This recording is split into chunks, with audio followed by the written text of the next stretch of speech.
Ji welcome to the channel physical education with Zahid और मैं हूं आपका होस्ट मोहम्मद जाहिद महमूद। आज हम बात करेंगे साइंटिफिक स्पोर्ट्स कोचिंग के रिलेटेड 30 एमसीक्यूज को हम डिस्कस करेंगे। और ये मैं आपको पहले बता दूं कि वीडियो लेंथी होगी, अगर आप मुकम्मल सुनेंगे तो आपको कॉन्सेप्ट क्लियर होंगे। तो अगर आप इस चैनल पे नए हैं तो इस चैनल को सब्सक्राइब कर लें और बेल आइकन को दबा लें ताकि आने वाली हर इंफॉर्मेटिव वीडियो आप तक पहुंच सके। तो क्वेश्चन नंबर 1 है, what is the primary focus of sports biomechanics.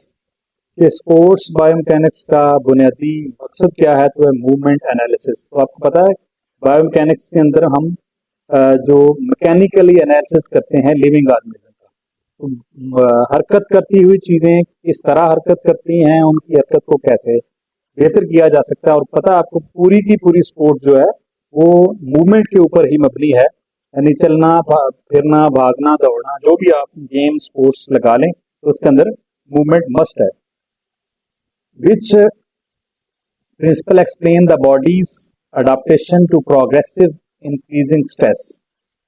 तो कौन सा प्रिंसिपल है जिसके को अडाप्ट करते हुए हम प्रोग्रेसिवली इंक्रीज कर सकते हैं अपने काम को, अपने वर्कआउट को। तो वो है ओवरलोड प्रिंसिपल, जिसमें हम स्टेप बाय स्टेप चीजों को बढ़ाते जाएंगे। अगर कोई डिस्टेंस तय कर रहे हैं तो उसको बढ़ाएंगे, अगर हम वेट लिफ्टिंग की ट्रेनिंग कर रहे हैं उसमें वेट को हम प्रोग्रेसिवली बढ़ाएंगे।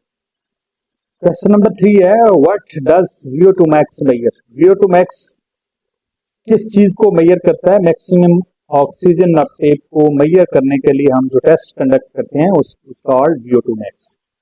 क्वेश्चन नंबर 4 है, विच nutrients is most important for muscle repair and growth. Muscles की रिपेयरमेंट और ग्रोथ के लिए कौन सा न्यूट्रिएंट जो है वो सबसे ज्यादा जरूरी है? तो वो है प्रोटीन। इसीलिए जब खिलाड़ी कोई ट्रेनिंग वगैरह कर रहे होते हैं तो उस दौरान उनके लिए सबसे अहम जो कंपोनेंट ऑफ डाइट होता है वो प्रोटीन और फाइबर्स होते हैं। क्वेश्चन नंबर 5 है, what is the purpose of periodisation training. Training के अंदर पीरियडाइजेशन का मकसद क्या है या पीरियडाइजेशन होती क्या है? जब हम किसी ट्रेनिंग को मुख्तलिफ फेजेस के अंदर, मुख्तलिफ अदवार के अंदर, मुख्तलिफ सेशंस के अंदर, मुख्तलिफ साइकिल्स के अंदर तकसीम करते हैं तो इसको हम कहते हैं पीरियडाइजेशन। यानी meso cycle, micro cycle, macro cycle. Micro सबसे छोटा 3 से 10 दिन का यानी 1 वीक का, मीजो 4 से 8 हफ्तों का यानी 1 से 2 माह का, और जो मैक्रो साइकिल है वो 11 महीनों से 1 ईयर प्लस का, तकरीबन ऑलमोस्ट 1 ईयर का। इसी तरह किसी भी इवेंट, जब कोई इवेंट नहीं हो रहा तो ऑफ सीजन है, प्री सीजन है किसी भी इवेंट से पहले, ड्यूरिंग सीजन या ड्यूरिंग कंपटीशन है, फिर पोस्ट कंपटीशन है। तो ये इसके अंदर हम किन चीजों का ख्याल रखते हैं? Frequency, intensity, type and time. तो ये है फिट प्रिंसिपल। तो ये क्यों करते हैं हम? टू प्रिवेंट ओवर ट्रेनिंग और ऑप्टिमाइज परफॉर्मेंस, ताकि हम जो ट्रेनिंग है वो ओवर नहीं बल्कि जितनी चाहिए उसके मुताबिक कर सकें और उसमें अपनी जो परफॉर्मेंस है उसको बेहतर कर सकें। क्वेश्चन नंबर 6 है, which system provides the quickest source of energy during high intensity exercise. जब हाई इंटेंसिटी की एक्सरसाइज करते हैं तो उसमें कौन सा हमारा सिस्टम है जो हमें फिल फॉर एनर्जी प्रोवाइड करता है? तो AT and CP, autotriphosphate and creatine phosphate. Question number 7, what does term plyometrics refers to. Explosive strength training. अब एक्सप्लोसिव स्ट्रेंथ ट्रेनिंग क्या है? एक्सप्लोसिव धमाकेदार स्ट्रेंथ ट्रेनिंग। स्ट्रेंथ जाहिर सी बात है किसी मिनिमम टाइम के अंदर मैक्सिमम फोर्स जनरेट करना या किसी मजामत का मसल या ग्रुप ऑफ मसल का किसी मजामत का मजामत करना। तो एक्सप्लोसिव स्ट्रेंथ अचानक से यानी धमाकेदार, यानी ये समझ लें कि किसी जिस तरह खास तौर पर वेट लिफ्टिंग के अंदर होता है, जब आप बहुत ज्यादा वेट उठाते हैं तो आप वेट को अचानक से यानी नीचे से उठा के यहाँ लाए, फिर इसको यहाँ से उठा के ऊपर ले गए, ठीक है, तो ये धमाकेदार आपकी स्ट्रेंथ है। Which method is commonly use to measure body composition. B X scan से कर से है,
हैं।